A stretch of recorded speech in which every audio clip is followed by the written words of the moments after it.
fates of empires would soon be decided in fire and blood. Gentle waves lapped against ancient shores, whispering the secrets of forgotten centuries. This sea, so serene, so seemingly eternal, was destined to become a battleground, stained by warships, shattered dreams, and the relentless ambition of two great powers. The Mediterranean, often called the cradle of civilization, would witness one of history's most titanic struggles, the Punic Wars, where Carthage and Rome fought not just for dominance, but for survival itself. On one side of the conflict lay Carthage, a mercantile titan whose wealth flowed like rivers from its colonies and trade routes across North Africa, Iberia, and beyond. With towering city walls that defied both time and invaders, Carthage was a symbol of maritime mastery and commercial prosperity. On the other, Rome, a city that began humbly but was driven by an insatiable thirst for conquest and glory. Rome's legions, disciplined and determined, marched in lockstep with the Republic's expanding ambitions, casting their gaze across the Mediterranean with a hunger that could not be sated. The Punic Wars were more than just a military conflict. They were a clash of cultures, a struggle between Rome's rigid, militarized order and Carthage's maritime brilliance and economic dominance. But beneath this rivalry was something primal, something universal. The drive to endure, to expand, to leave an indelible mark on history. For both Carthage and Rome, this war was about securing their legacies and ensuring that their cities would never be forgotten. Yet, as with all wars, the cost would be measured not only in triumph, but in tragedy. Welcome to ASMR History, where we explore the stories of our past with a soothing touch. Today, we embark on a journey through the Punic Wars, a saga of ambition, resilience, and survival. Here, amid the soft cadence of history, we will uncover how two of the ancient world's most powerful civilizations collided in a series of wars that would reshape the Mediterranean and ultimately the course of world history. But before these two titans clashed, their ambitions were already carved into the history of the ancient Mediterranean, a history that would set the stage for the conflict to come. Let's now journey back in time to better understand the rise of Carthage and Rome before the wars began. Carthage's origins lay in the distant shores of the Levant, where Phoenician merchants once thrived on maritime trade and exploration. Around 814 BCE, legend tells us, Queen Dido founded the city on the coast of North Africa, in what is now Tunisia. Over time, Carthage blossomed into a formidable power, its harbours bustling with ships from all corners of the Mediterranean. With its strategic position and skilled sailors, Carthage dominated maritime trade, becoming a beacon of wealth and influence. Its navy was unmatched, protecting its vast network of colonies and trading posts from North Africa to Iberia. The city's prosperity was built on commerce, not conquest, but its leaders understood that survival in the ancient world required more than riches. It demanded strength, alliances, and readiness for war. Carthage was more than a trading hub. It was a cultural melting pot. Influenced by its Phoenician roots, the city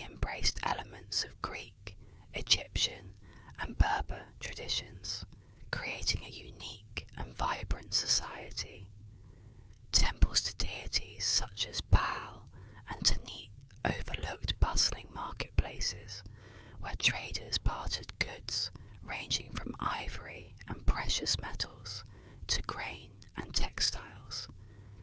Its oligarchic government, dominated by wealthy merchant families, ensured that Carthage's prosperity was carefully managed and that its influence extended far beyond its city walls. By the time Rome began to rise, Carthage had established itself as the master of the western Mediterranean, with fleets that seemed to glide effortlessly across the waves, enforcing the city's dominance. Meanwhile, across the Mediterranean, a very different power was taking shape. Rome, founded in 753 BCE along the banks of the Tiber River, began as a modest settlement of farmers and warriors. Yet, beneath its humble beginnings lay a fierce determination and an unshakable belief in its destiny to rule. Early Rome was defined by its military ethos, an unwavering commitment to discipline, duty, and expansion. Through a series of conflicts with neighbouring tribes and city-states, the Romans honed their military prowess and established dominance over much of the Italian peninsula. The Republic's leaders, driven by ambition and the support of a loyal citizen soldier army, viewed expansion not just as a means of survival, but as a divine mandate. Rome's growth was fueled by more than just military conquest.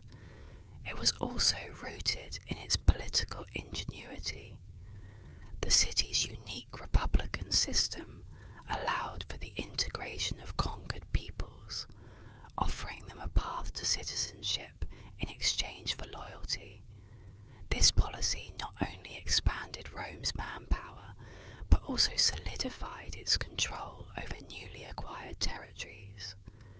Infrastructure projects, including roads and aqueducts, further strengthened Rome's hold, allowing goods, soldiers, and ideas to flow seamlessly throughout the growing republic. By the 3rd century BCE, Rome had become a formidable power in its own right, with ambitions that stretched far beyond the Italian peninsula. As the 3rd century BCE dawned, Carthage and Rome stood as two of the most powerful entities in the Mediterranean world. Carthage, the mistress of the seas, had constructed an empire built on maritime supremacy, while Rome, with its disciplined legions, had secured dominance over the Italian mainland. Their paths, however, were no longer parallel but converging. The Mediterranean, with its wealth of resources and strategic trade routes, was too small for both empires to coexist without conflict. Their rivalry began to take shape as both powers set their sights on Sicily, a fertile island situated at the crossroads of major Mediterranean trade routes. To Carthage, controlling Sicily was vital to maintaining its economic dominance. For Rome, the island represented an opportunity to extend its influence beyond the Italian peninsula and challenge Carthage's maritime supremacy. The stakes were high, and neither side was willing to back down.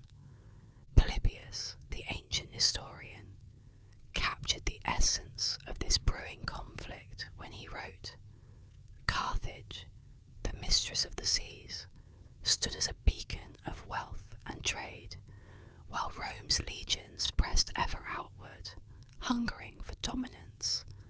Their ambitions, though born of different origins, were equally relentless, setting the stage for a struggle that would determine the fate of the ancient Mediterranean world. It was only a matter of time before these two powers would find themselves on a collision course, their ambitions converging on a small island called Sicily. The island of of Sicily, lying at the heart of the Mediterranean, had long been a coveted jewel for any power seeking control over the region's vital trade routes. Its fertile plains, bustling ports, and strategic location made it a prize too valuable to ignore. For centuries, Greek colonies and Carthaginian settlements coexisted on the island in a delicate balance of power, but by the 3rd century BCE, tensions simmered beneath the surface. The spark that would ignite the First Punic War came from the city of Messana, where mercenaries known as the Mamertines seized control and found themselves caught between the rival influences of Carthage and Rome. When the Mamertines called for Roman aid to resist Carthaginian intervention, the fragile peace shattered, and the stage was set for a prolonged and brutal conflict. Rome, eager to extend its influence beyond the Italian peninsula, saw the crisis in Messana as a chance to challenge Carthage's dominance head-on. The Carthaginians, viewing the Roman response as an encroachment on their sphere of influence, moved swiftly to reinforce their position on the island.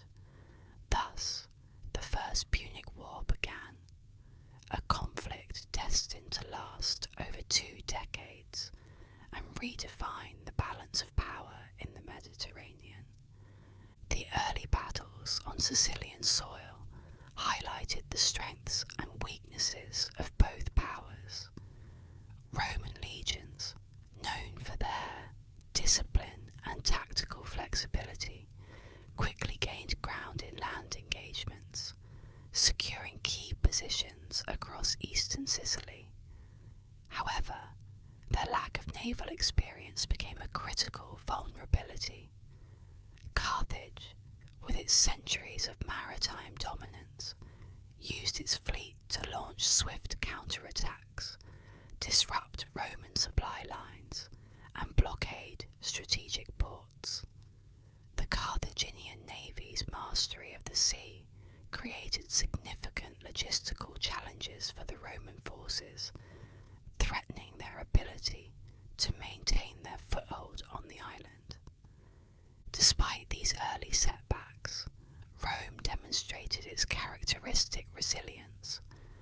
Recognizing the importance of naval supremacy, the Republic embarked on an ambitious shipbuilding program.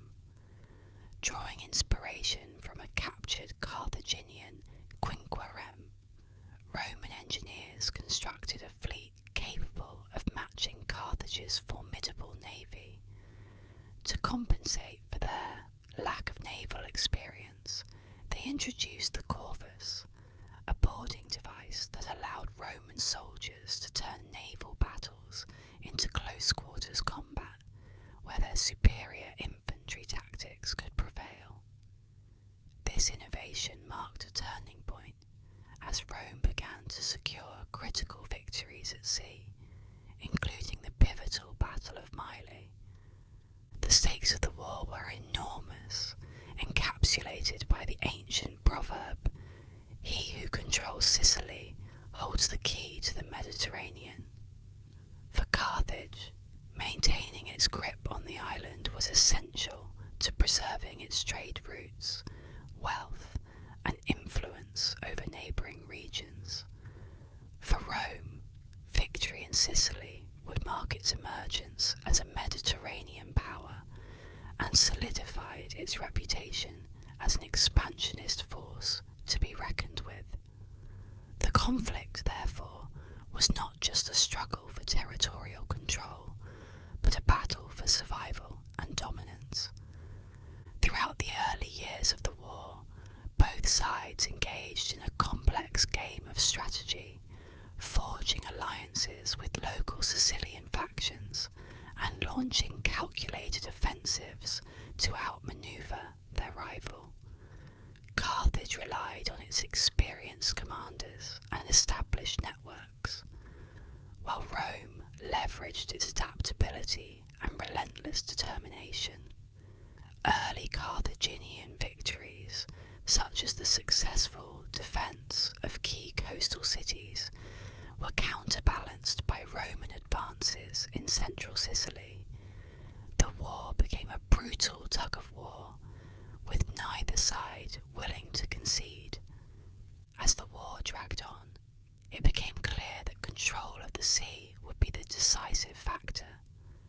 Carthage's naval superiority was challenged as Rome's newly built fleet gained momentum, securing important victories that disrupted Carthaginian reinforcements and supply lines.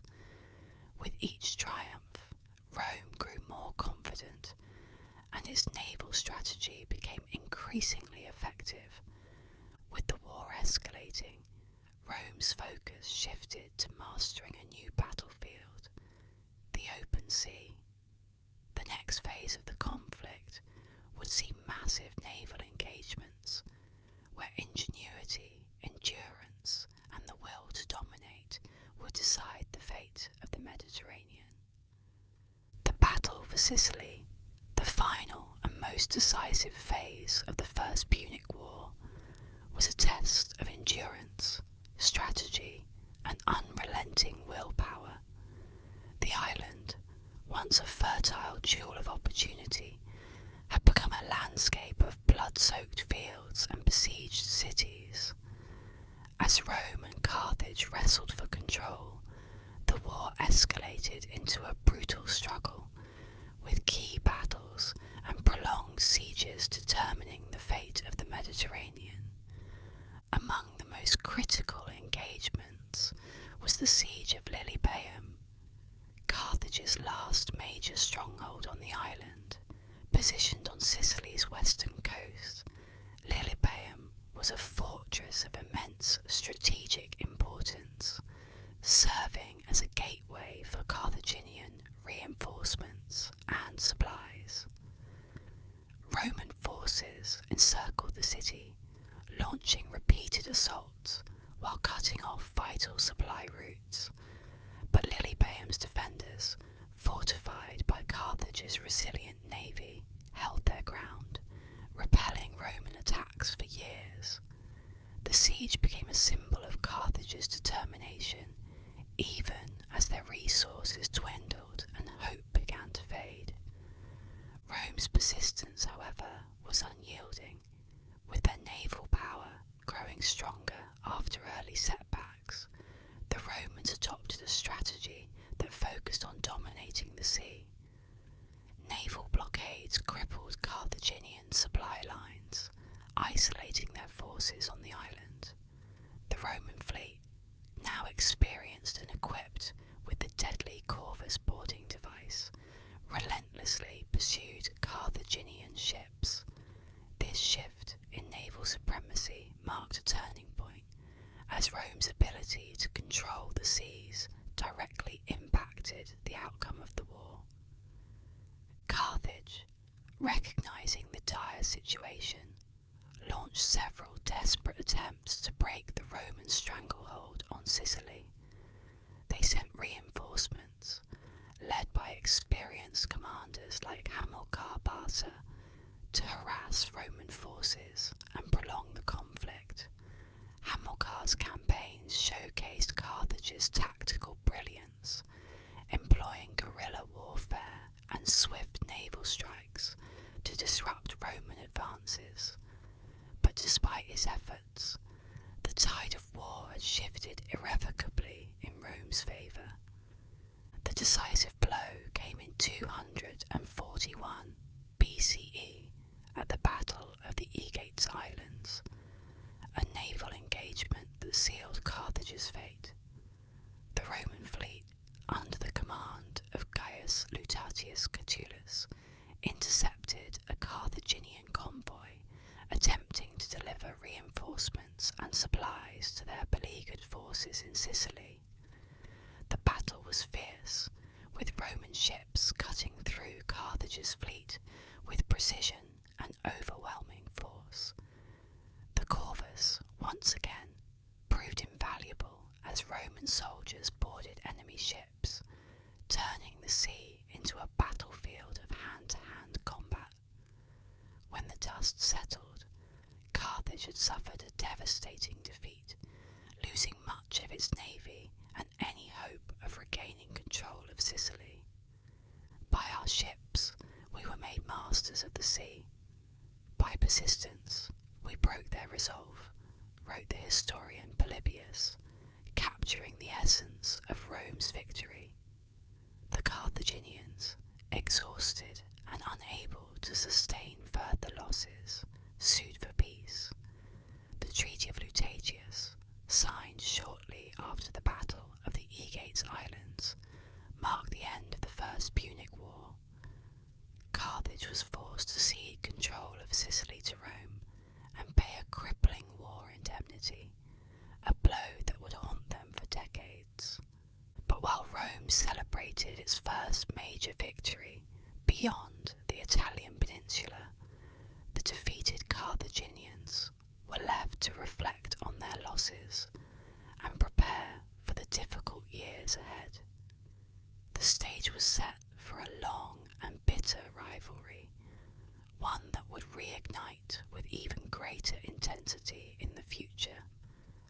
The aftermath of the First Punic War left Carthage battered, humiliated, and struggling to regain its footing.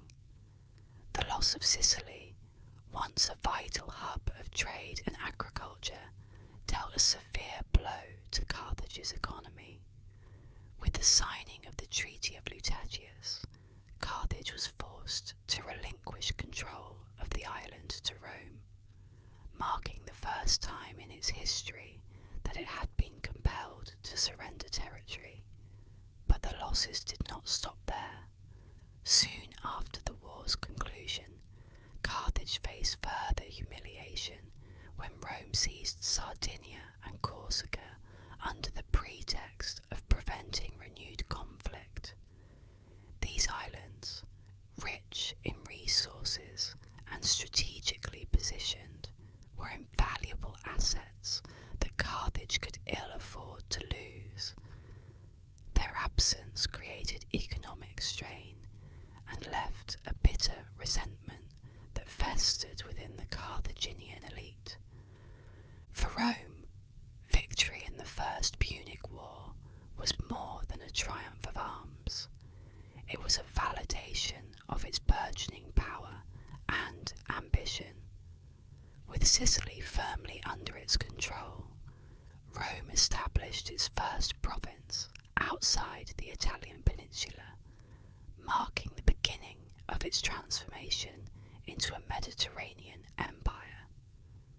The acquisition of Sardinia and Corsica further extended its influence, securing critical maritime routes and giving Rome a dominant position in the Western Mediterranean. Buoyed by this success, Roman leaders saw expansion not as an end, but as a continuous process, driven by the Republic's insatiable appetite for glory, wealth, and security. The balance of Mediterranean power had shifted decisively, and Rome's confidence in its destiny to rule only grew stronger. While Rome celebrated its victories, Carthage faced turmoil within its borders. Financially crippled by the war indemnities imposed by Rome, the city struggled to meet its obligations while maintaining stability at home.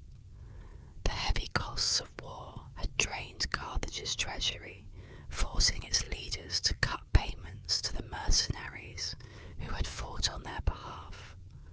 What followed was a brutal and chaotic conflict known as the Mercenary War, or the War of the Mercenaries. Disgruntled soldiers, many of whom were foreign recruits with no loyalty beyond their pay, turned against their former employers, laying siege to Carthage and threatening its very survival.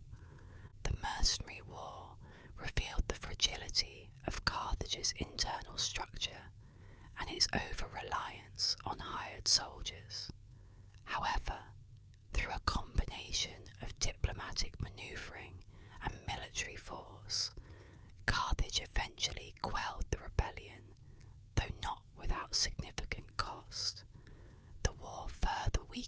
city's economy and strained its political cohesion, leaving Carthage vulnerable to external threats and internal divisions.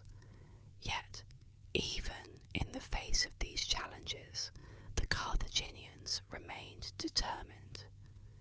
Their resilience, forged through centuries of adversity, would soon be embodied by a young general destined to become one of history's most formidable military leaders. The uneasy peace that followed the First Punic War was anything but stable. Carthage's leadership knew that its defeat had only delayed future conflict, not prevented it. Across the sea, Roman leaders shared a similar view. As Livy observed, peace with Carthage was never final.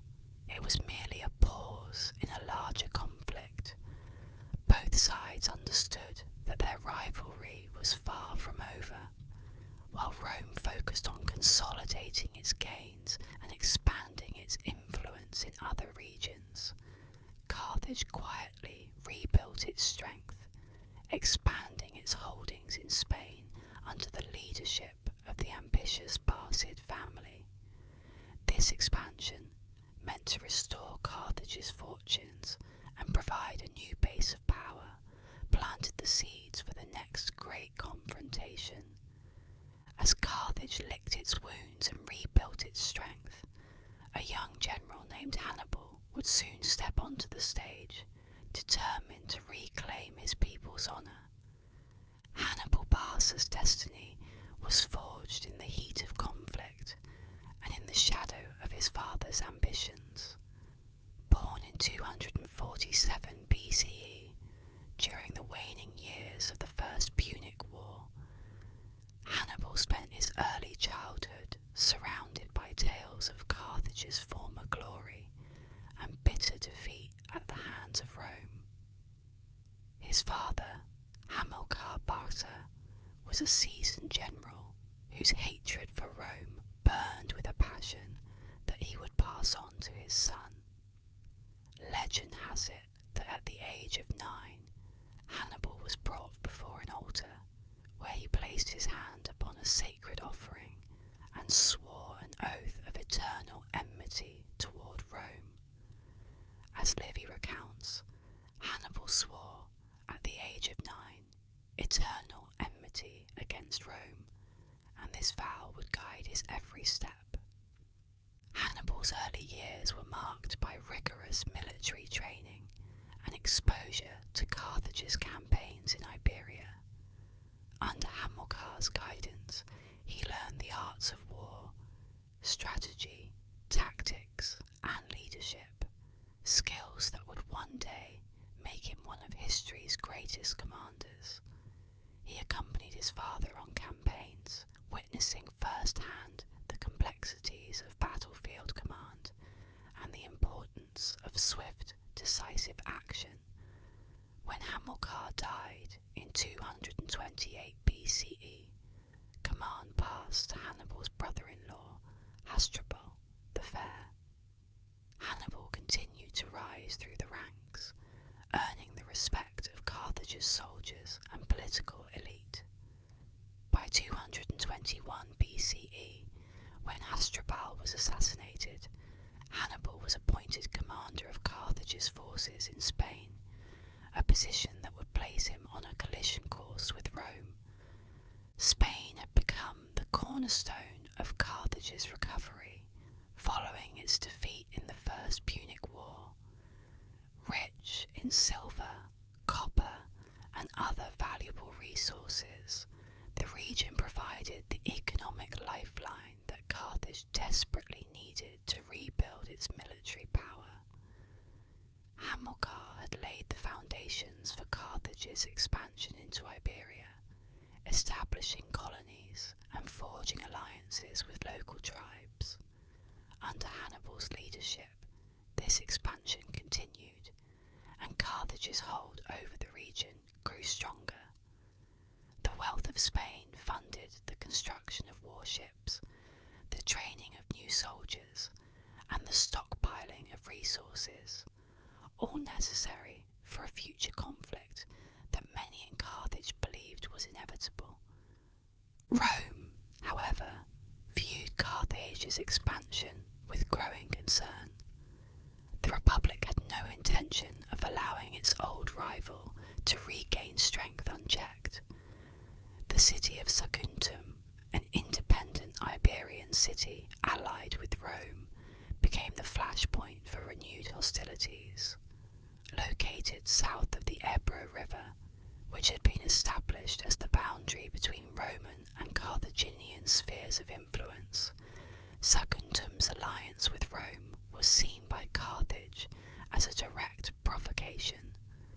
Hannibal, understanding both the strategic importance of the city and the symbolic challenge it represented, laid siege to Saguntum in 219 BCE. The siege was swift and brutal. Hannibal's forces encircled the city, cutting off supplies and battering its defences. Despite Saguntum's pleas for Roman assistance, the Republic was slow to act, and the city fell after 8 months of resistance. The capture of Saguntum was a bold and calculated move, one that Hannibal knew would provoke Rome into declaring war. And it did. The Roman Senate, outraged by the violation of their allies' sovereignty, issued an ultimatum to Carthage: surrender Hannibal or face war. Carthage, standing behind its general, refused. The fall of Saguntum ignited the Second Punic War, but for Hannibal this was only the beginning. His vow of vengeance against Rome was no longer a private oath. It was now the driving force behind Carthage's renewed bid for dominance. Hannibal's strategy was as audacious as it was dangerous. Rather than engage the Romans on familiar battlefields in Iberia or North Africa, he planned to strike at the heart of the Roman Republic itself.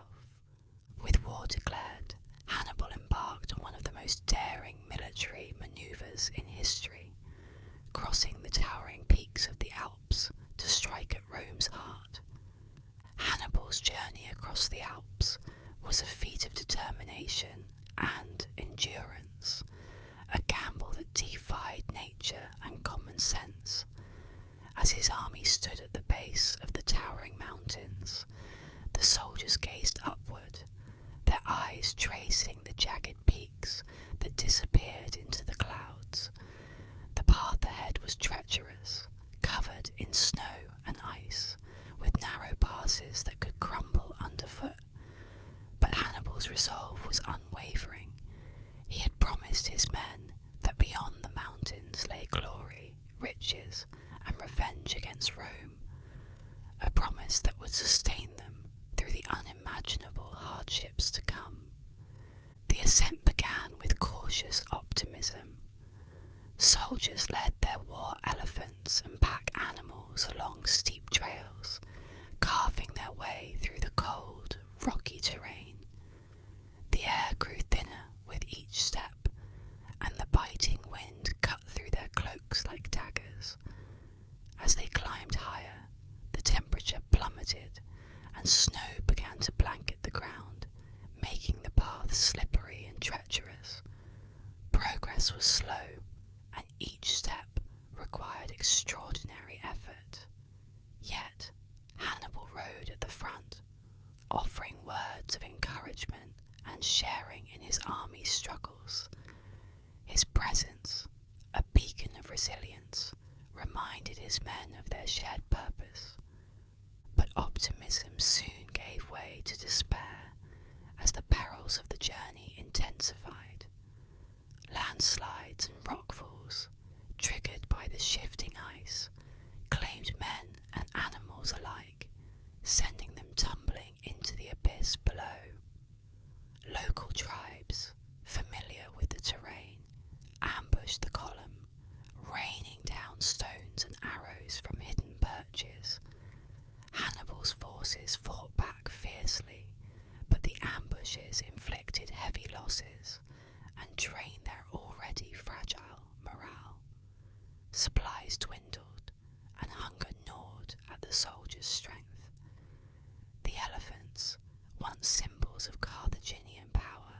struggled to navigate the narrow, icy paths. Some slipped and fell to their deaths, their massive bodies lost to the unforgiving mountains. The cold was relentless, seeping into the soldiers' bones and sapping their will to continue. Frostbite claimed fingers and toes, and exhaustion became their constant companion. Yet, through the chaos and suffering, Hannibal's leadership never wavered. He organised relief efforts, ensuring that the weakest among them received food and warmth where possible. He personally oversaw the construction of makeshift paths and bridges to bypass the most dangerous sections of the trail. His determination ignited a flicker of hope among the men, a reminder that their general was not leading them into the mountains to die. He was leading them to victory. The final descent was as perilous as the ascent. Steep slopes and hidden ice patches threatened to undo their progress, but by now the men had adapted to the hardships. With grit and perseverance, they guided their remaining elephants and supplies down the rugged terrain. The sight of the Italian plains stretching out before them was a moment of triumph, a reward for their suffering. They had braved the worst that nature could throw at them and emerged on the other side, battered but alive. They braved the icy heights and descended like thunder, ready to deliver Rome its gravest threat, Polybius wrote, capturing the awe-inspiring nature of their achievement. Hannibal had not only crossed the Alps, but had done so with enough of his army intact to pose a significant threat to Rome. His gamble had paid off, and his men, though weakened, were ready to fight.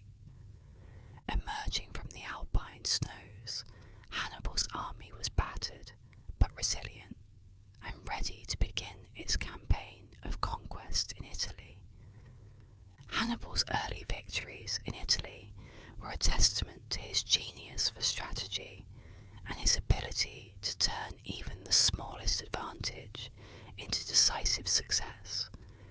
His first major triumph came at the Battle of Trebia in 218 BCE, where his tactical brilliance was on full display. The Trebia River, swollen and icy from the winter chill, became a key element of Hannibal's plan. He lured the Roman general, Tiberius Sempronius Longus, into a carefully crafted trap, using feigned retreats and skirmishes to bait the Roman legions into crossing the freezing river. Weakened and disorganized by the icy waters, the Romans found themselves vulnerable when Hannibal's hidden forces sprang their ambush. Numidian cavalry attacked from the flanks, while Carthaginian infantry pressed forward in a relentless assault. Surrounded and outmaneuvered, the Roman army collapsed under the weight of Hannibal's precision tactics. The victory at Trebia was not merely a military triumph. It was a psychological blow to Rome. The sight of their disciplined legions routed by an enemy they had underestimated shook the Roman leadership. Hannibal had shown that strength of arms alone would not win this war.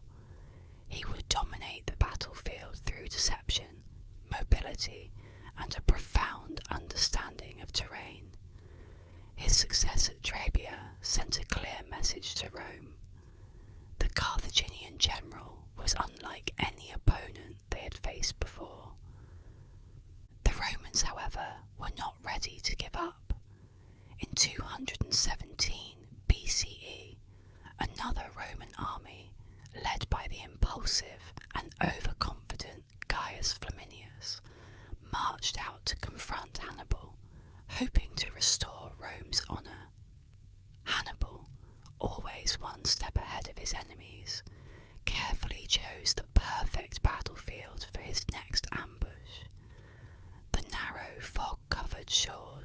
Lake Trasimene.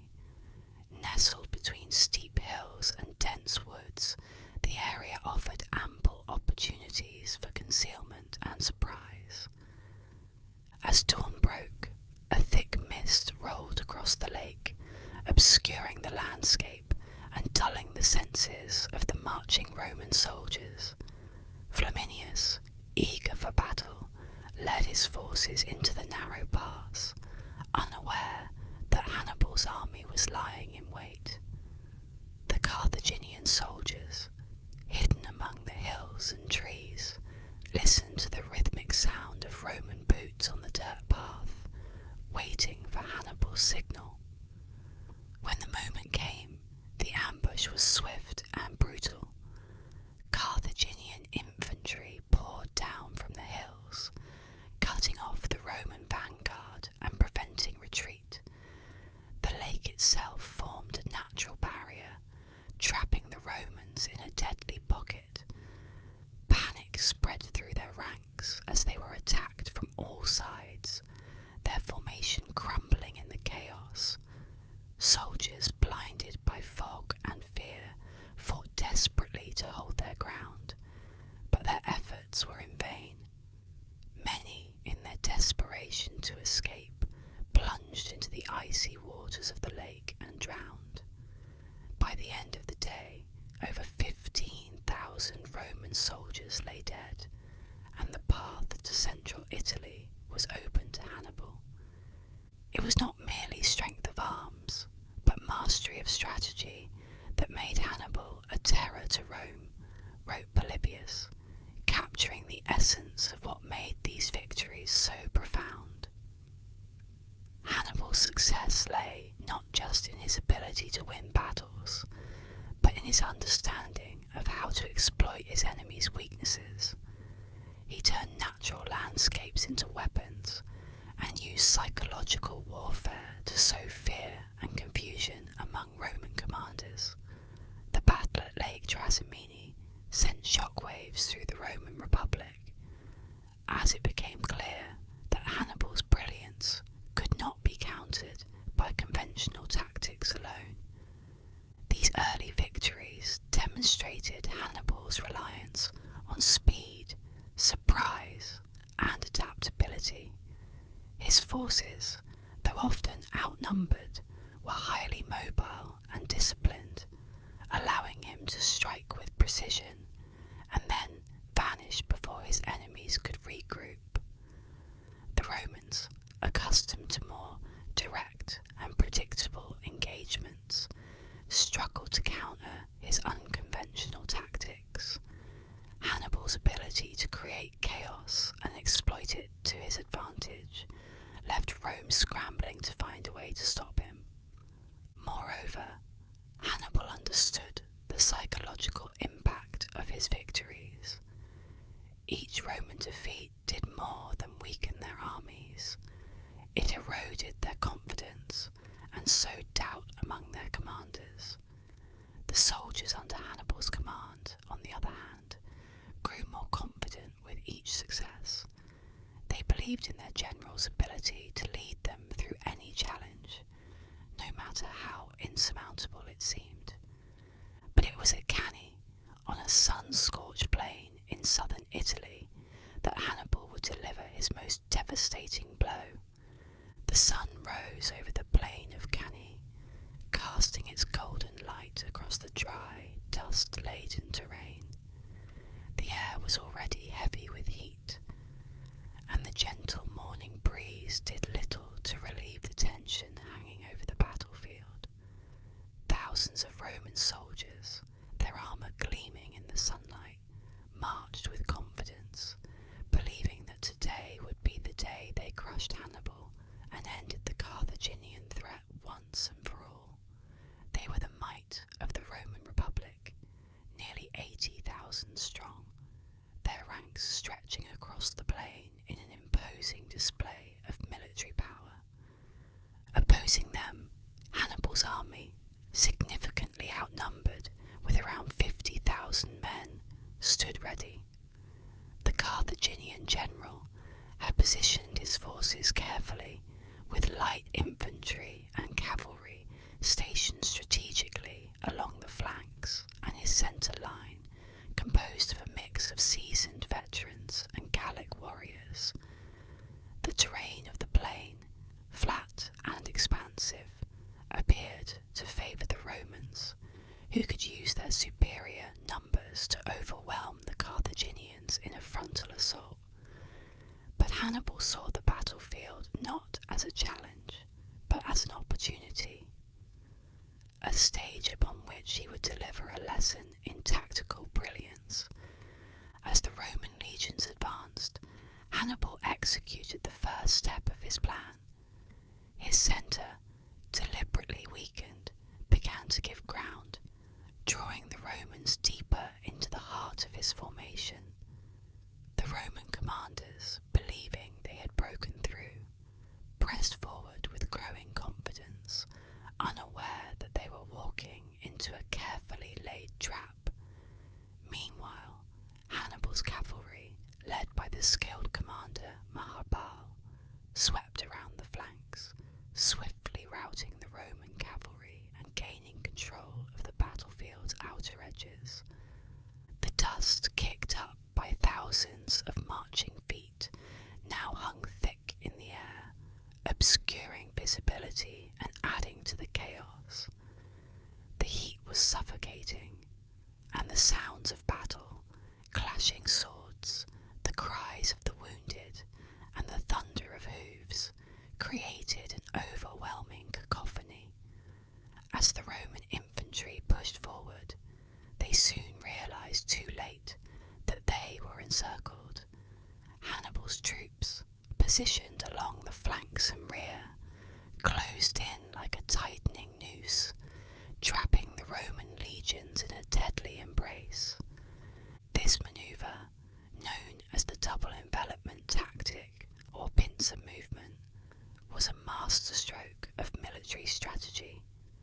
With nowhere to retreat, the Roman soldiers were compressed into a confined space, their ranks crushed together as panic spread. Unable to manoeuvre or maintain formation, they became easy targets for the disciplined Carthaginian forces. Hannibal's men methodically cut down their enemies, the battlefield becoming a sea of chaos and carnage. Desperate Roman soldiers fought bravely, but they were no match for Hannibal's superior tactics and the coordinated onslaught of his forces. By the end of the day, the scale of the Roman defeat was staggering. Livy, the Roman historian, later wrote, "Never was there a day more disastrous to the Roman state. Of the nearly 80,000 Roman soldiers who had marched onto the field, over 50,000 lay dead or captured. Among the fallen were Roman consuls, senators, and seasoned officers, the very backbone of Rome's military command. The psychological blow to the Republic was immense, as the loss at Cannae represented not just a military disaster, but a challenge to Rome's perception of its own invincibility. For Hannibal, Cannae was the pinnacle of his strategic brilliance, a victory that cemented his place in history as one of the greatest military commanders of all time. But even as his soldiers celebrated, Hannibal knew that Rome's spirit was not so easily broken. The Carthaginian general understood that this victory, as monumental as it was, would not end the war. Not yet. But even in the face of such devastation, Rome refused to surrender. Its spirit remained unbroken, and its strategy evolved. The defeat at Cannae sent shockwaves through Rome, its magnitude shaking the very foundations of the Republic. Panic spread like wildfire as citizens feared that Hannibal's army, seemingly unstoppable, would soon march on the city itself. The streets filled with cries of despair. But amidst the chaos, the Romans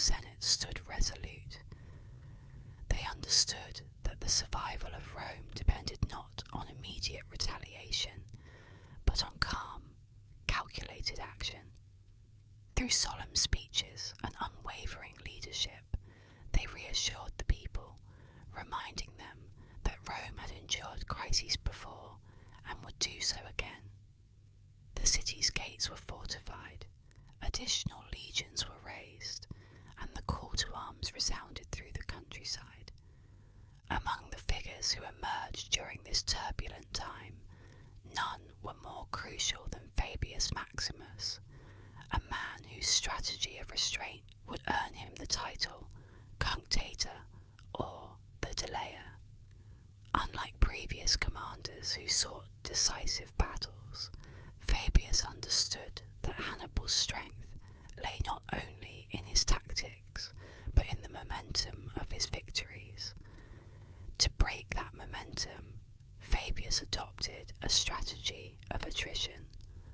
Rather than engage Hannibal directly, he used the rugged terrain of Italy to his advantage, harassing Carthaginian supply lines, ambushing foraging parties, and ensuring that Hannibal's forces were constantly on the move.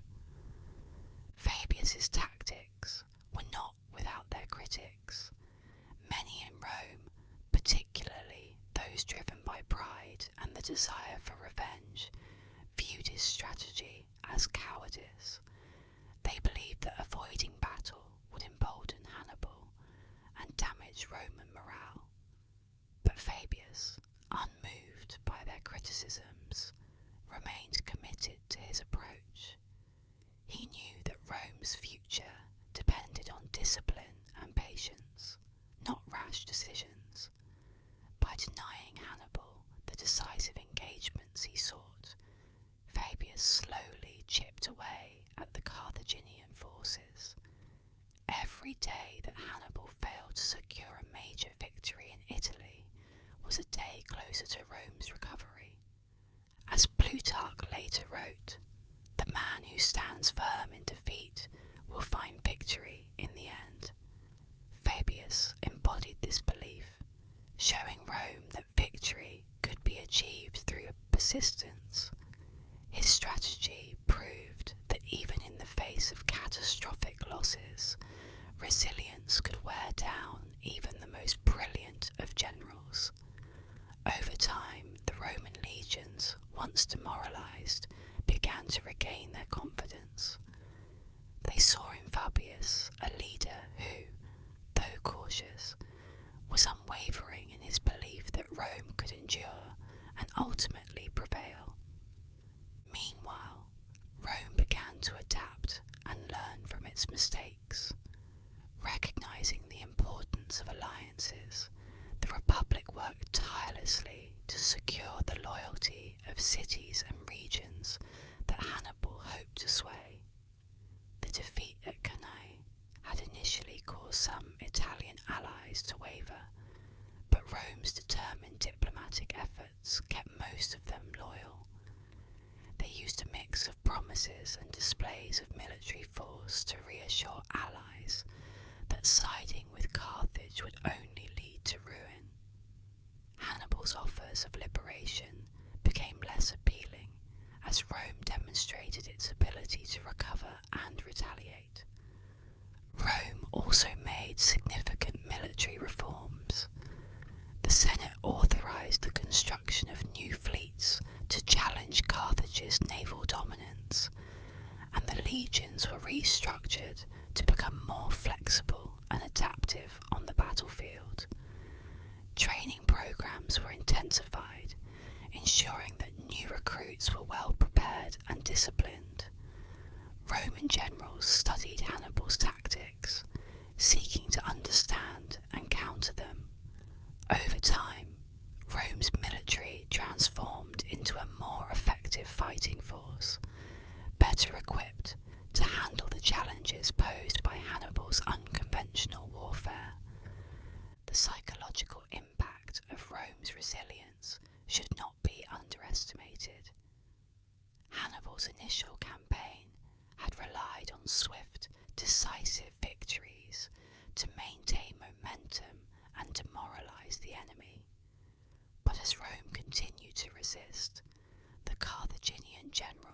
found himself facing a stubborn foe that refused to collapse. His supply lines became overstretched, and he struggled to secure reinforcements from Carthage. The longer the campaign dragged on, the more difficult it became for Hannibal to sustain his forces in enemy territory. Rome's strategy of attrition began to take its toll. Hannibal's army, once the terror of the Roman countryside, was now stretched thin and increasingly reliant on local resources that were growing scarce. The combination of Fabius's delaying tactics and Rome's growing ability to adapt created a situation where Hannibal could no longer dictate the terms of the war. Although he remained a formidable threat, the balance of power was shifting. By 211 BCE, the tide of war had noticeably turned. Rome had recaptured key cities that had defected to Hannibal, and the Carthaginian forces were steadily losing ground. The lessons learned from previous defeats were now being applied with precision, and Rome's legions were fighting with renewed vigour. The Republic had weathered the storm, and its leaders knew that the time for a counter-offensive was approaching. As Rome held steady, a young and ambitious general named Scipio Africanus was preparing to change the tide of war. His rise would mark a new phase in the conflict, one that would take the war beyond Italy and strike at the heart of Carthage itself. In the midst of Rome's darkest hour, when the spectre of Hannibal still loomed large over the Italian countryside, a young and ambitious general emerged, destined to change the course of history.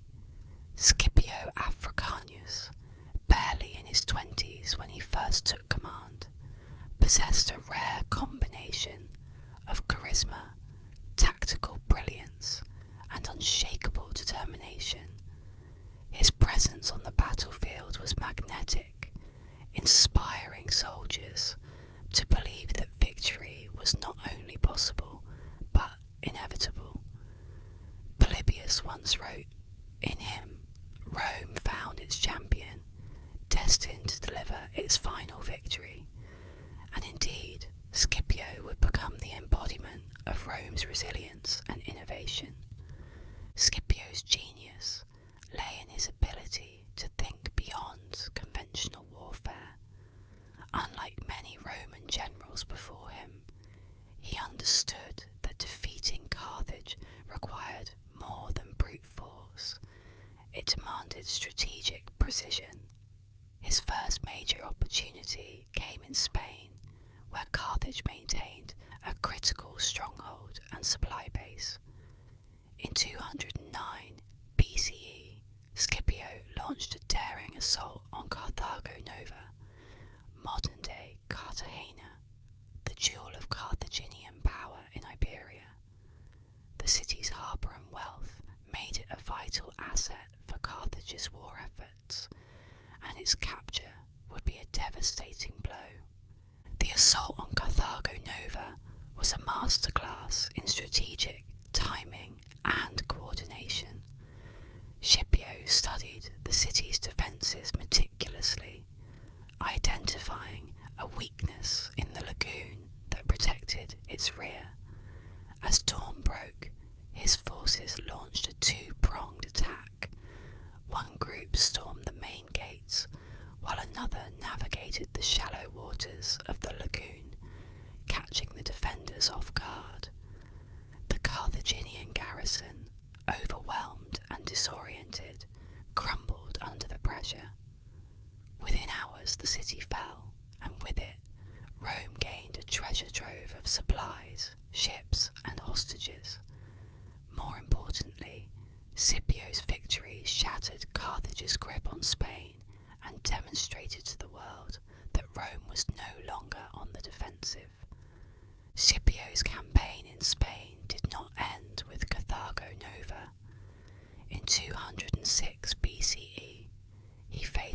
larger Carthaginian force at the Battle of Ilipa. Once again, his brilliance as a tactician shone through. Using a combination of feigned retreats, surprise manoeuvres, and carefully timed attacks, Scipio managed to outflank and encircle the Carthaginian army. By the end of the battle, Carthage's presence in Spain had been effectively eradicated.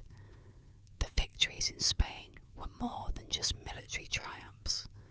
They were symbolic of Rome's resurgence and its ability to turn the tide of war. But Scipio's vision extended beyond the Iberian Peninsula. He recognised that to end the war, Rome needed to take the fight directly to Carthage. By invading North Africa, he could force the Carthaginians into a defensive position and compel them to recall Hannibal from Italy. It was a bold strategy, one fraught with risk, but Scipio's confidence in his army and his ability to adapt to changing circumstances made him the ideal commander for such an ambitious campaign. In 204 BCE, Scipio landed in North Africa with a seasoned and battle-hardened force. His initial encounters with Carthaginian forces, including a decisive victory at the Battle of the Great Plains, further weakened Carthage's ability to defend its homeland. Scipio's diplomatic acumen also played a crucial role. He forged alliances with local Numidian tribes, including the powerful king Massinissa, whose cavalry would prove invaluable in the battles to come.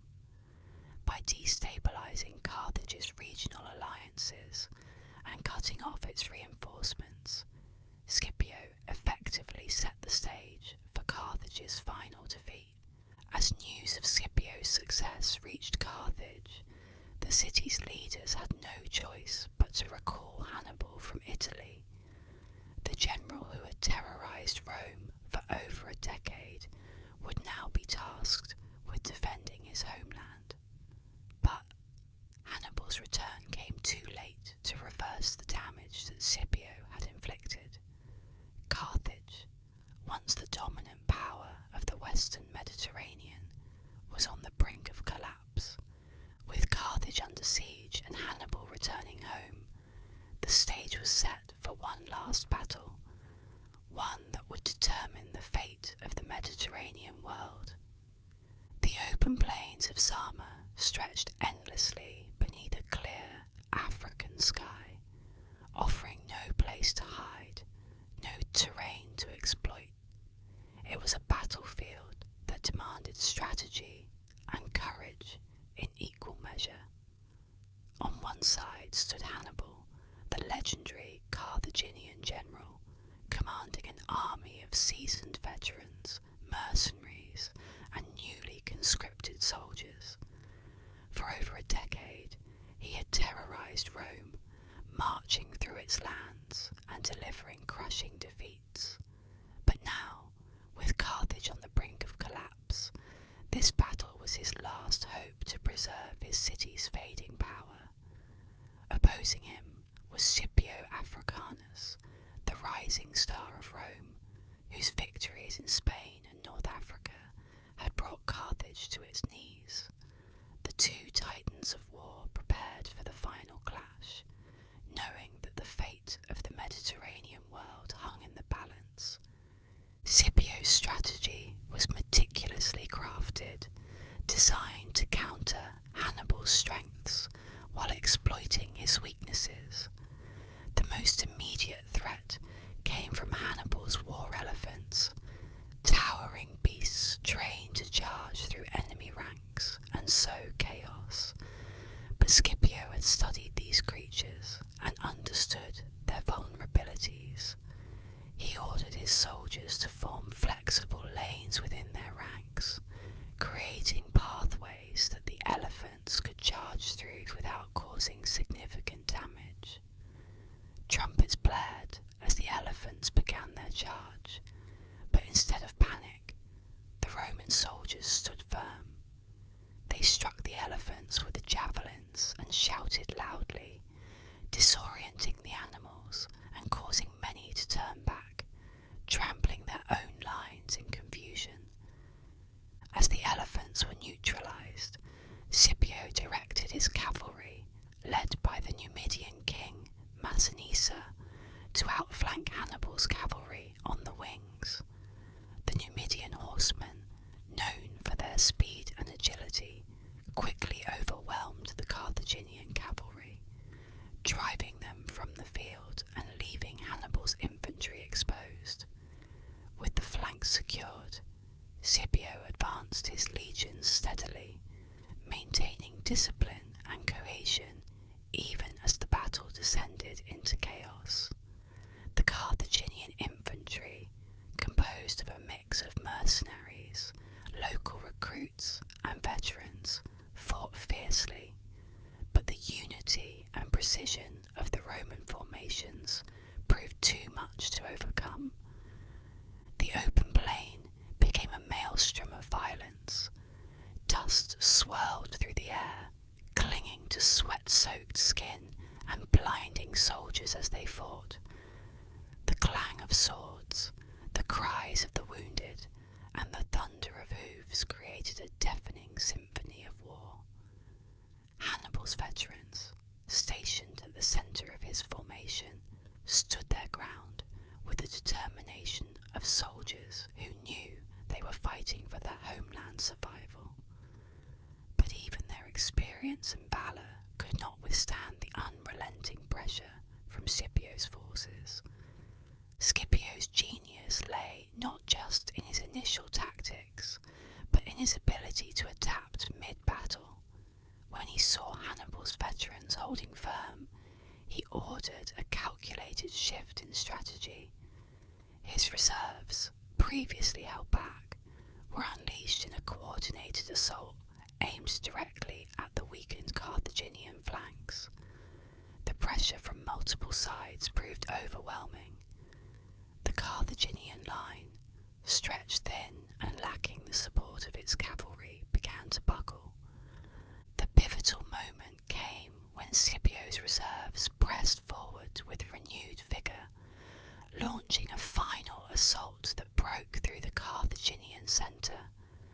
Hannibal's veterans, who had fought bravely in the heart of the battle, were now surrounded and overwhelmed.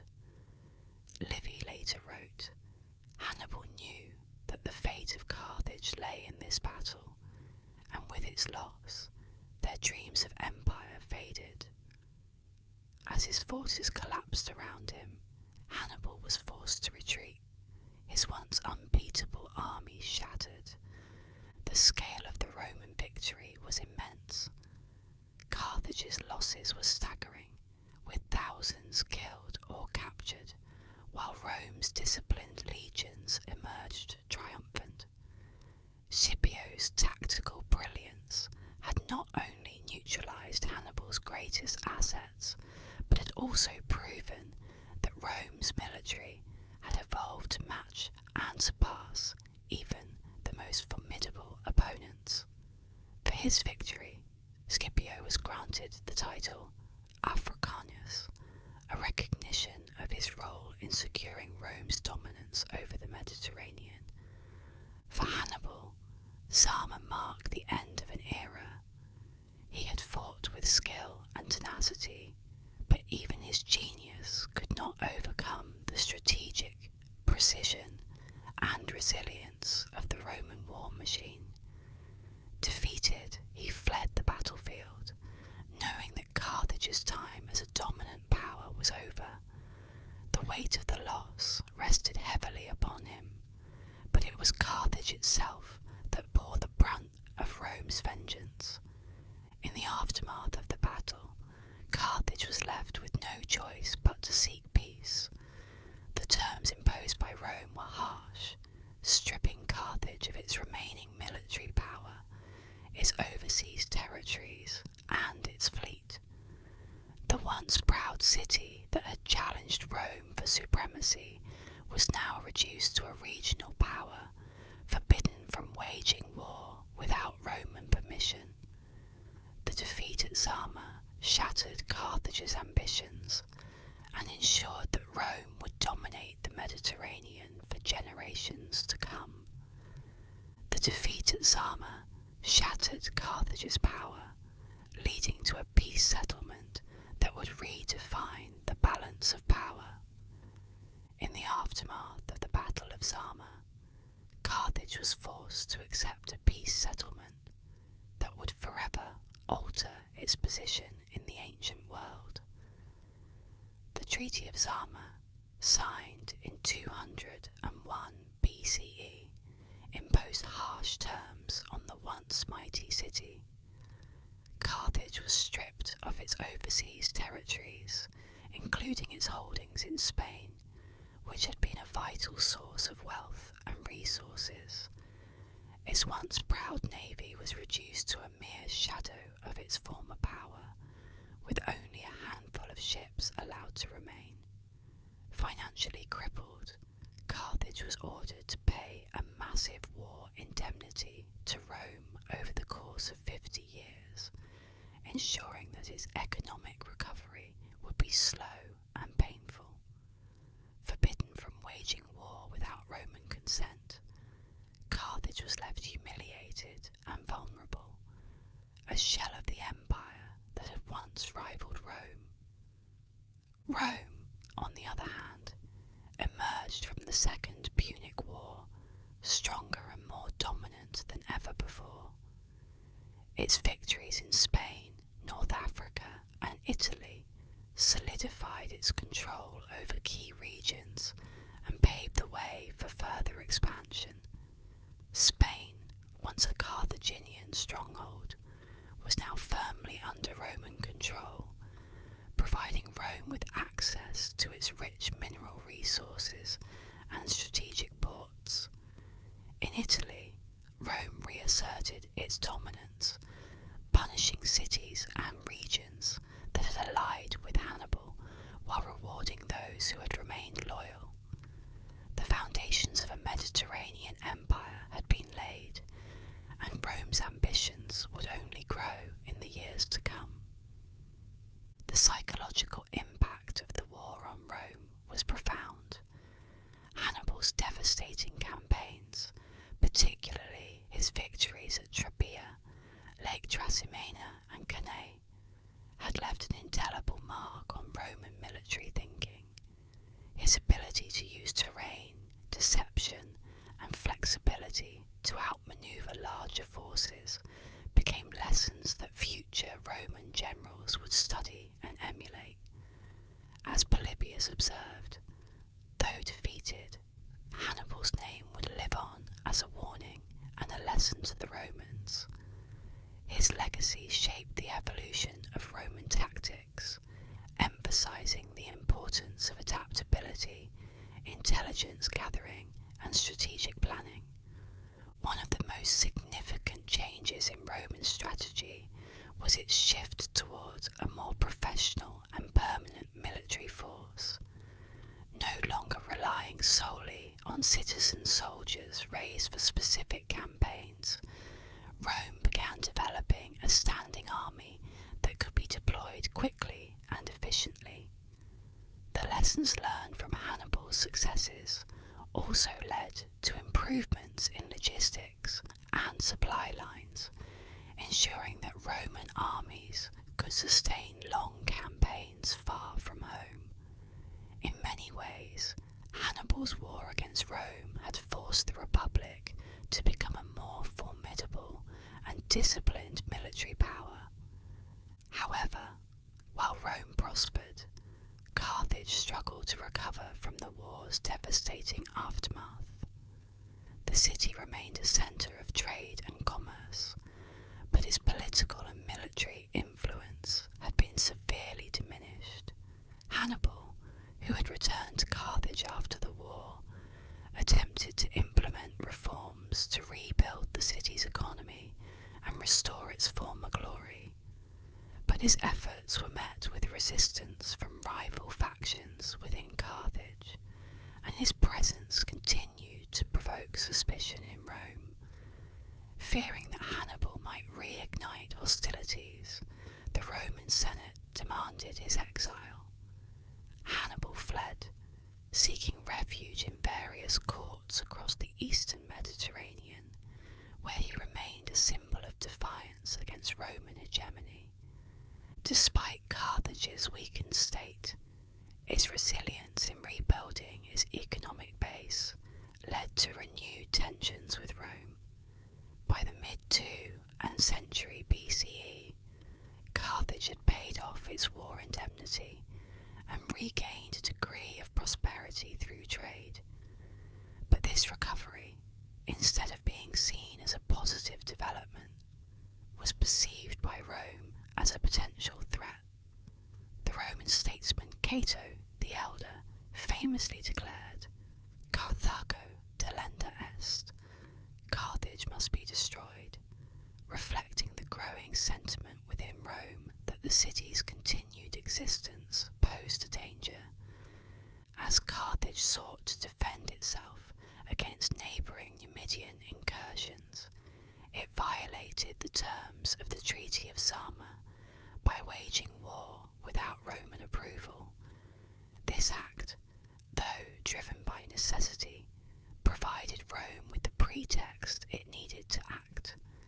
In 149 BCE, Rome declared war once again, setting in motion the events that would lead to Carthage's ultimate destruction. But Carthage's defeat did not mark the end of its story. Rome's gaze would soon return to the weakened city, leading to one final war. By the mid-2nd century BCE, Carthage had risen once again as a prosperous trading hub. Its bustling markets and vibrant harbours teeming with goods from across the Mediterranean. But this recovery, rather than being celebrated, sparked fear and resentment in Rome. To many Roman leaders, the very existence of a rejuvenated Carthage was a threat to their dominance. Chief among those who called for Carthage's destruction was Cato the Elder, whose warnings echoed through the Senate chambers. Each of his speeches would end with the ominous refrain, "Carthage must be destroyed." To Cato and others, the memory of Hannibal's near conquest of Rome remained fresh, a reminder that Carthage could never be trusted. Tensions between the two cities reached a breaking point when Carthage found itself under attack from Numidian incursions. The Numidians, under King Massinissa, a Roman ally, continuously raided Carthaginian territory, testing the limits of Carthage's patience. Desperate to defend itself, Carthage launched a military response, a decision that would prove disastrous. By retaliating against Numidia without Rome's approval, Carthage had violated the terms of the Treaty of Zama, providing Rome with the justification it needed to act. Rome's leaders were waiting for this exact moment. They had spent years deliberating over how to neutralize Carthage permanently, and this act of defiance gave them the pretext to act decisively. In 149 BCE, the Roman Senate formally declared war, sending a clear message. Carthage's time was over. The declaration was framed as necessary to protect regional stability, but the reality was far more calculated. Rome intended to dismantle Carthage completely, erasing it as a rival and securing unchallenged dominance over the western Mediterranean. The Senate issued demands that were impossible for Carthage to meet. Chief among them was the order for Carthage to abandon its city and resettle inland, away from the coast. For a city whose identity, culture, and economy were tied to maritime trade, this demand was equivalent to extinction. The Carthaginians knew that complying with such terms would mean the death of their civilization. Refusing to submit, they chose instead to defend their city and their way of life. The people of Carthage rallied together, prepared to fight for their survival. Farmers, merchants, craftsmen, and soldiers all contributed to the war effort. The city's walls were reinforced, weapons were forged, and supply stores were stockpiled. Even women and children played a role, assisting in the construction of fortifications and preparing for the prolonged siege they knew was coming. Despite their diminished resources, the spirit of Carthage remained unbroken. Rome, however, was prepared for a long and grueling conflict. Its legions, hardened by years of military campaigns, marched toward Carthage with confidence. Commanded by experienced generals, the Roman army was equipped with the latest siege technologies, including battering rams, siege towers, and catapults capable of hurling massive projectiles over Carthage's walls. But the Carthaginians did not make it easy. They launched daring counterattacks, using fire ships to destroy portions of the Roman fleet and conducting night raids to disrupt Roman encampments. Still, Rome's determination was unwavering. The siege tightened with each passing month, cutting off Carthage's access to supplies and reinforcements. Starvation and disease began to spread within the city's walls, but the defenders refused to surrender. They understood that this was a fight not only for survival, but for their legacy. Every man, woman, and child who took part in the city's defence did so with the knowledge that defeat meant the end of Carthage as they knew it. Carthage must be destroyed. Cato's words rang true as Rome mobilised an overwhelming force to crush its old rival. The final war between these ancient powers was not merely a battle over territory, it was a battle over survival, identity, and vengeance. As the Roman siege engines battered the city's walls, the Carthaginians fought with a ferocity born of desperation. With war declared, Rome laid siege to Carthage, determined to finish what had begun decades earlier. The siege of Carthage, a 3-year ordeal that began in 149 BCE, was a brutal and unrelenting campaign that tested the limits of human endurance. The Roman blockade encircled the city, cutting off vital supplies of food and water, and slowly strangling its people. From the sea, Roman warships patrolled the coastline, ensuring that no aid could reach Carthage. On land, siege engines battered the city's formidable walls, while legions camped outside maintained constant pressure through raids and skirmishes. Yet, inside the city, the Carthaginians fought with desperate resolve, refusing to surrender to the forces that had come to extinguish their civilization. Despite being outnumbered and outgunned, the defenders of Carthage turned their city into a fortress. Makeshift weapons were crafted from anything available. Farm tools, household items, even melted down statues. Women and children joined the war effort, carrying stones and boiling oil to the city's walls to repel Roman advances. Every inch of ground was contested, and every breach in the defences was met with fierce counterattacks. At night, Carthaginian warriors conducted daring raids on Roman camps, setting fire to siege towers and disrupting supply lines. Their defiance was born not from hope of victory,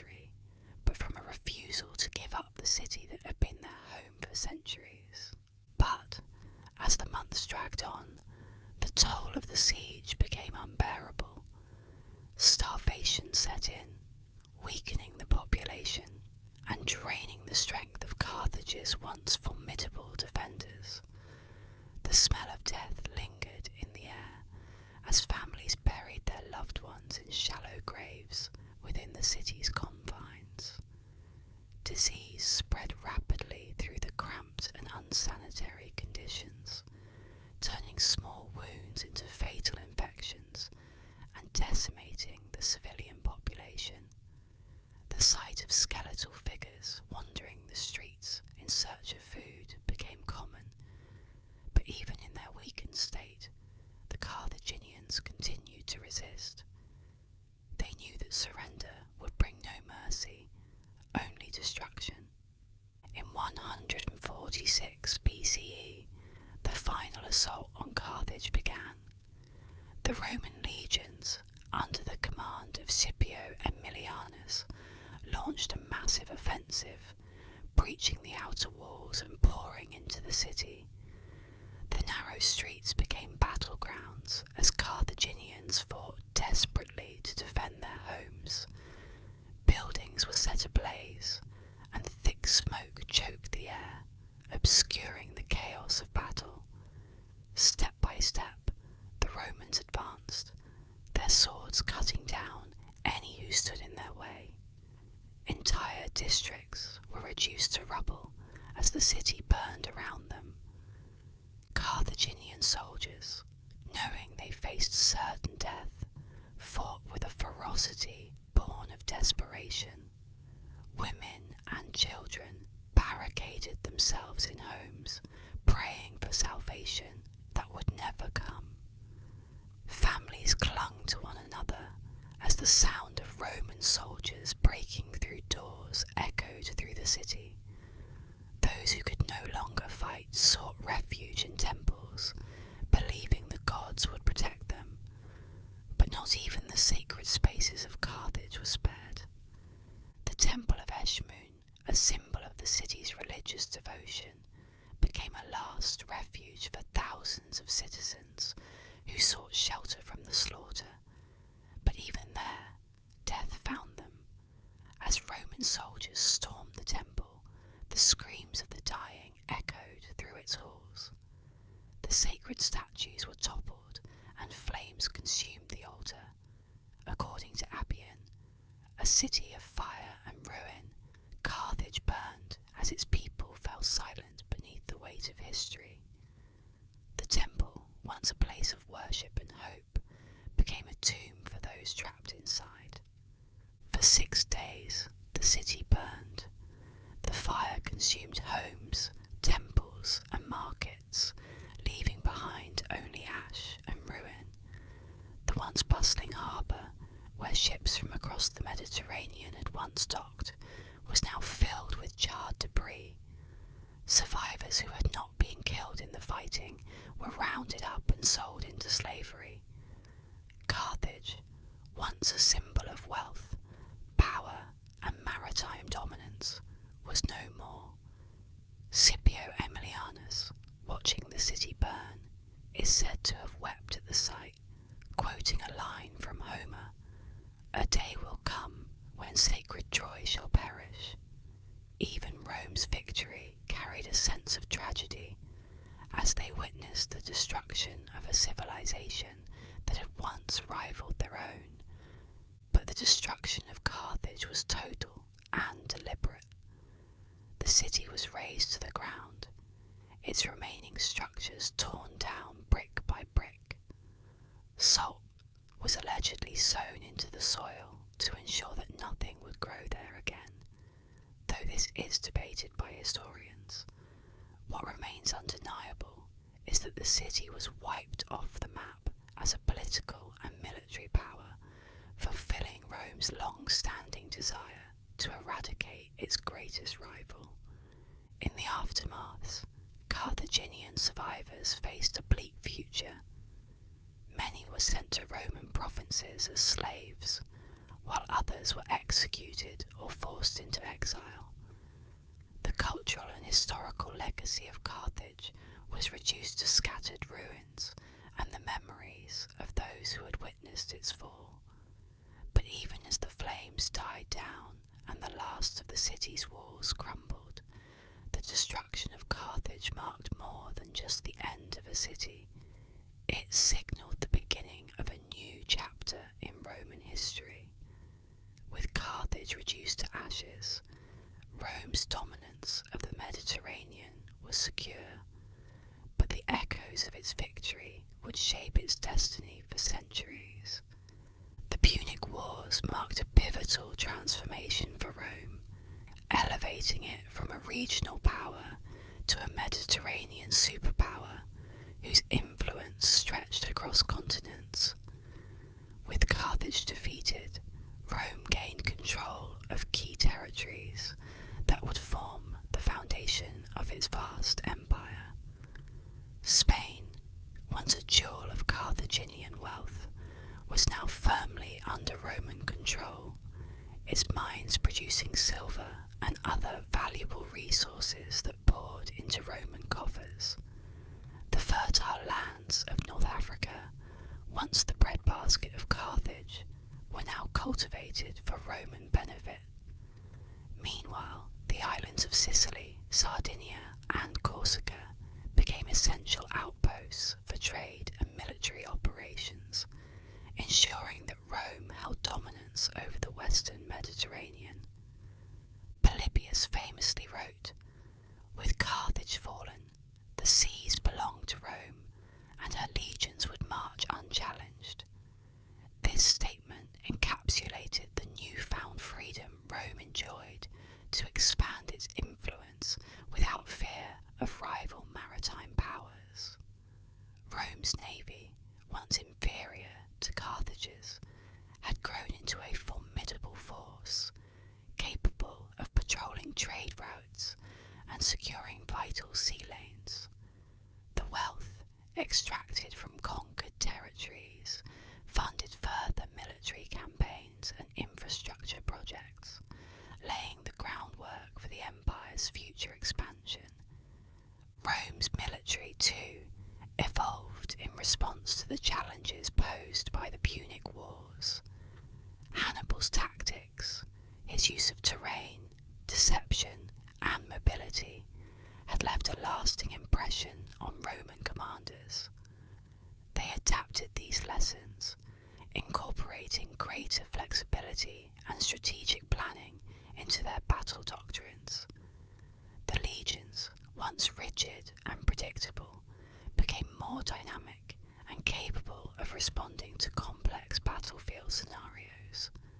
The Roman military machine, refined and battle-hardened, would become the instrument of conquest that allowed Rome to dominate much of Europe, North Africa, and the Middle East in the centuries to come.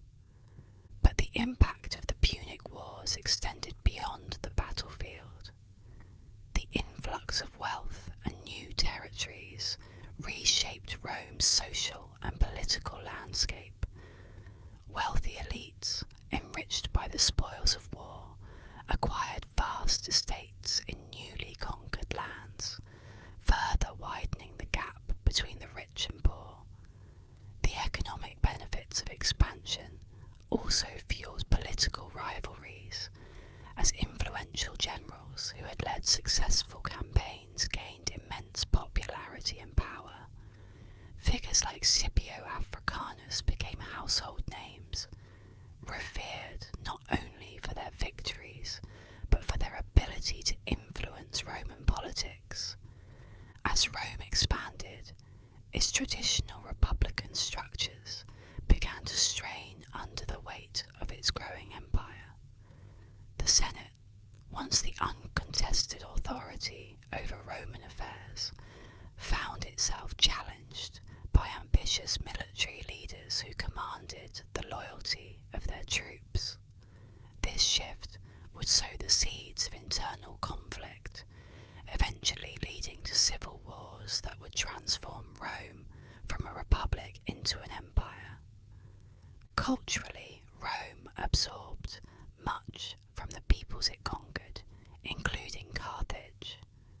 Roman merchants, settlers, and soldiers interacted with diverse cultures, adopting new technologies technologies, religious practices, and agricultural methods. Carthaginian agricultural techniques, such as crop rotation and irrigation systems, were integrated into Roman farming practices, boosting agricultural productivity.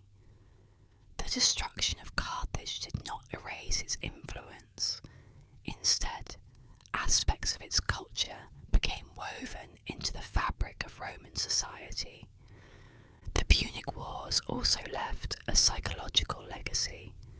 The memory of Hannibal's invasion, particularly the devastation of battles like Cannae, lingered in the Roman consciousness, fostering a mindset of vigilance and military preparedness. The phrase, "Hannibal at the gates," became a metaphor for impending danger, symbolising Rome's perpetual fear of external threats and the need to remain strong. Yet, despite the animosity between the two civilizations, there was a grudging respect for Carthage's resilience and for Hannibal's genius. His campaigns were studied by Roman generals for generations, serving as lessons in both the possibilities and the limits of military strategy. Scipio Africanus, too, was immortalised as a model of Roman leadership, a commander who had not only defeated Rome's greatest enemy, but had done so with strategic brilliance and political acumen. As Rome solidified its dominance, the legacies of two remarkable figures, Hannibal and Scipio Africanus, would continue to shape the way history remembers this epic conflict. The legacies of Hannibal and Scipio Africanus, two towering figures of the ancient world, continue to resonate through history, embodying the brilliance, ambition, and strategic prowess that defined the Punic Wars. Hannibal, the Carthaginian general who brought Rome to the brink of defeat, left behind a legacy not only of daring victories, but of a tactical genius that would inspire generations of military leaders. His campaigns, particularly his legendary crossing of the Alps and the decisive victory at Cannae, became case studies in the art of war. Roman generals, once humbled by his brilliance, would later adopt and refine his methods, incorporating his use of ambushes, deception, and terrain manipulation into their own military doctrines. Future military giants, from Julius Caesar to Napoleon Bonaparte, studied Hannibal's manoeuvres with awe and admiration. His ability to outthink and outmaneuver larger forces made him a symbol of strategic ingenuity. Even centuries later, his name would evoke images of resilience and creativity in the face of overwhelming odds. The phrase, "Hannibal at the gates," remained a powerful expression in Roman culture, a reminder of the ever-present need for vigilance and preparedness. Hannibal's legacy was not confined to Carthage. It was embedded in the very fabric of Roman military evolution, making him, paradoxically, one of Rome's greatest teachers. But Hannibal's impact extended beyond tactics. His unyielding determination to challenge Rome's supremacy left an indelible mark on the Mediterranean world. Though ultimately defeated, his defiance symbolised the ability of a single individual to challenge an empire, a legacy that would be remembered long after Carthage itself had fallen. On the other side of this historic rivalry stood Scipio Africanus, the Roman general who had outwitted and defeated Hannibal at Zama. Scipio's rise to prominence was marked by a combination of strategic brilliance and charismatic leadership. was a statesman who understood that victory required more than battlefield success. His ability to inspire loyalty among his troops, forge alliances with local powers such as the Numidian king Massinissa, and execute complex military maneuvers demonstrated his mastery of both strategy and diplomacy. Scipio's victory at Zama secured his place as a hero of Rome, celebrated for delivering the decisive blow that ended the Second Punic War. His reputation as a model Roman general endured long after his death, with later leaders aspiring to embody his combination of courage, wisdom, and vision. Scipio's influence extended into Rome's expansionist policies, as his success demonstrated the effectiveness of combining military force with strategic alliances. The Roman Republic, fueled by the momentum of his victories, continued its conquest of the Mediterranean, transforming itself into an empire that would endure for centuries. Livy reflected on their legacies, writing, "Few men have so completely shaped their era as Hannibal and Scipio, masters of war and destiny. Their rivalry was not merely a contest between two men, but a struggle between two civilizations, each vying for dominance over the known world. Hannibal's brilliance forced Rome to adapt, and Scipio's triumph ensured that Rome would emerge as the preeminent power of the ancient Mediterranean. Together, their legacies remind us of the sheer scale of ambition, rivalry, and power that defined the Punic Wars. In their struggle, we see not only the clash of two great military minds, but the birth of a new era, one in which Rome's influence would extend far beyond the ashes of Carthage. The Punic Wars were more than a series of battles.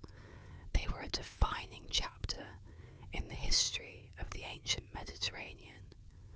For over a century, Carthage and Rome fought a bitter struggle for dominance, with each war reshaping the political and cultural landscape of the known world. From the naval battles that tested Rome's maritime prowess, to the land campaigns that demonstrated Hannibal's genius, the wars showcased the resilience, ambition, and ingenuity of two powerful civilizations. But in the end, it was Rome that stood victorious, while Carthage was reduced to ashes, its legacy preserved only in memory and ruins. These conflicts were more than just military contests. They were battles of survival and transformation. Carthage fought to preserve its identity and power, while Rome sought to expand its influence and secure its future. The Punic Wars exemplified themes of rivalry, adaptation, and the high cost of conquest. As Rome adapted to Hannibal's tactics, it not only ensured its survival, but also emerged stronger, setting the stage for centuries of expansion. The destruction of Carthage was both a warning and a lesson. Even the greatest powers could fall, but from their ashes, new legacies could be built. Thank you for joining me on ASMR History, where we explore the stories that shaped our world with a soothing touch. The Punic Wars remind us that history is not just a tale of victories and defeats. It is a testament to the human spirit, the resilience of civilizations, and the choices that define our future. As we reflect on the legacies of Hannibal and Scipio Africanus, we see how individuals, through determination and strategy, can alter the course of history. The end of the Punic Wars marked the beginning of a new era, one where Rome's influence spread far beyond the Mediterranean. With Carthage gone, Rome was free to expand its territories, eventually transforming from a republic into an empire. The lessons it learned during the Punic Wars would guide its military conquests and political decisions for generations, shaping the course of Western civilization. But even in its triumph, Rome carried the memory of Carthage, a reminder of the costs of victory and the fragility of power. If you enjoyed this journey through history, consider subscribing to ASMR History for more immersive stories of the past. Together, we can continue exploring the events and individuals that shaped our world, one soothing narrative at a time.